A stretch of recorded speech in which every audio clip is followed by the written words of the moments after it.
Je m'appelle Jacqueline Morier, je suis jardinière au Palais fédéral. Son palais à elle, c'est cette serre, ses palmes et ses fougères, ses trésors. C'est les plantes qu'on utilise quand on reçoit de grands dignitaires, comme on a reçu la présidente de la Tchéquie.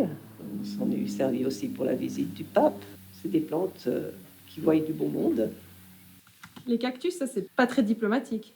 C'est effectivement pas une plante qu'on apporte à tout le monde.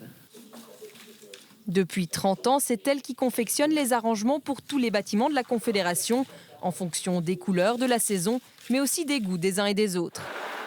Quand il y a de nouveaux personnages importants, on demande, quand ils arrivent, on demande simplement s'ils ont effectivement des allergies ou s'ils ont quelque chose qu'ils détestent par-dessus tout. Il y avait un ancien conseiller fédéral qui avait toujours l'habitude d'avoir des fleurs à 3 emplacements dans son bureau et il fallait absolument qu'il y ait les 3 emplacements dans son bureau. Et c'était toujours comme ça, toute l'année. Être jardinière du Palais fédéral, c'est aussi avoir accès à des lieux prestigieux et interdits au public. Et donc là, on va où?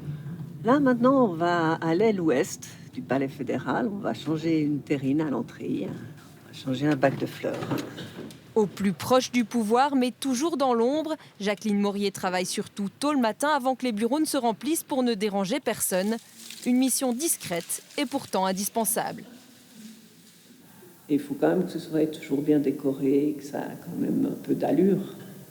Parce que c'est représentatif quand même. Sans les fleurs, ça serait très différent. Oh oui. Quand on voit déjà le peu de luminosité qu'il y a dans cette entrée, sans fleurs, ce serait presque triste.